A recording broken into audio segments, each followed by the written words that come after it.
Elmendorf and HumanEvents.com columnist Michelle Oddis.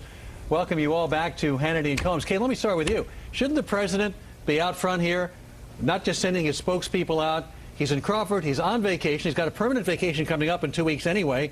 You know, it seems like he is waiting for Obama to come in. Shouldn't he be acting now and doing something?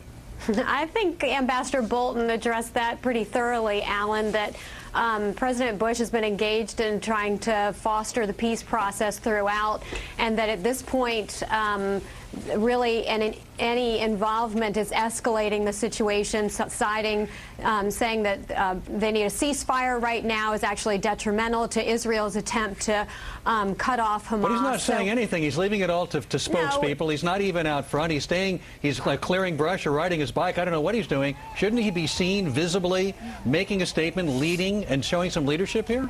Alan, I think President Bush has been leading on this issue for years and is largely responsible for the ceasefire that was in existence until last week. Real well, as you can see, it didn't because of Hamas's determination to break the ceasefire. So no, it didn't. I think the important question is, how is Barack Obama going to handle this? And it's true, we really have no idea other than, I agree, that rather positive comment about if his children were being attacked, he would do everything in his power to combat it. So that's a great first sign of what his administration might do. The question is, what will he do to keep Iran from Michelle, he is right. weapons? Obama is rightfully saying we speak with one voice. He takes office January 20th. He's going to let the, Bush administration speak internationally until such time. But why isn't he out front, showing some leadership here rather than hiding, behind his spokesperson and then spending his days not leaving his Crawford ranch on vacation? Is that appropriate? I would agree that he's not hiding, that he's done plenty on this front to take a step in defending Israel. I think that Barack Obama's in Hawaii right now as well. He's not the president. Made some statements. He will be soon, and this could be one of his. He could be soon, and this will be one of the first things he has addressed. And can I just say, I don't think that Barack Obama is going to be addressing this issue. I think that he's going to be sending Hillary Clinton, and she'll be the one that we should be wondering how she will handle it. We'll certainly know what the administration thinks about it. Steve, I'm just surprised that here's a guy, President Bush, at Annapolis 13 months ago, pledged this would be his focus. It seems like another foreign policy disaster for this administration. Well, Alan, I think the Middle East has generally been a foreign policy disaster for this administration, and I think George Bush, over 8 years, through his adventure in Iraq, unfortunately, has neglected the Israeli-Palestinian problem. And I think one of the good things about Barack Obama and Hillary Clinton and General Jones is that they are going to be able to do more than one thing at a time, and they are going to focus a lot on the Israeli-Palestinian conflict. And I think it requires much more U.S. involvement. It requires a special envoy. It requires a lot of hard work that, frankly, the Bush administration has not done. Hey guys, it's Rich. Thanks so much for being with us, and Happy New Year. Steve, let me get you to elaborate on that.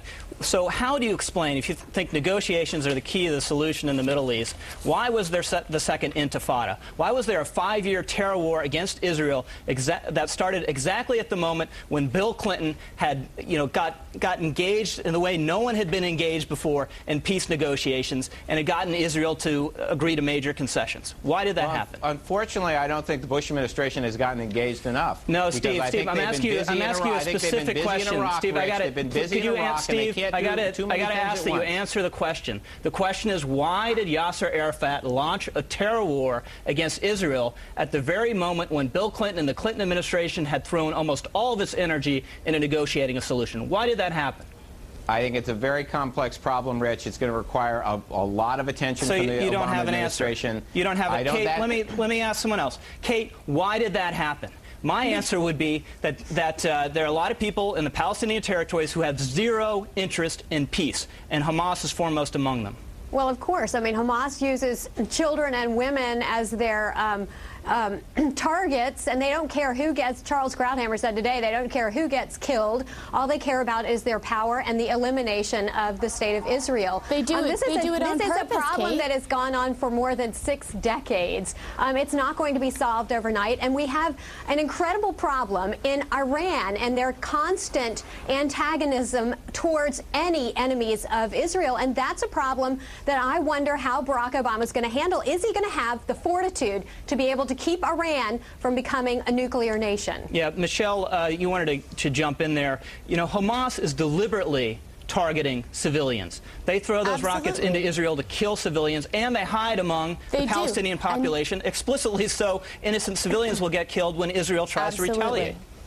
Absolutely. They do it on purpose. And then we have to make statements that say, you know, Israel should be careful about, you know, civilian casualties, makes us look bad. They know what they're doing. They do all this on purpose. But it doesn't stop here. No matter how we minimize this, what's his, Khalid Mashal, he's in Damascus. He's not even in the Gaza Strip, and he's in charge of Hamas. Yeah, well, what scares me is if Barack Obama were really to follow through on some of this campaign rhetoric about talking to people without preconditions, he'd talk to Hamas, too. If talking to everyone's the answer, he'd talk to this terrorist group He also as well. said he wouldn't blame Israel for a very strong response. All right. Well, we'll get into it more on the other side of this break. Our panel weighs in on Carolyn Kennedy's run-in with a pair of New York Times reporters. And just ahead, a Christmas Day mystery. The FBI gets involved when a newlywed woman disappears on a cruise ship. We'll have that and much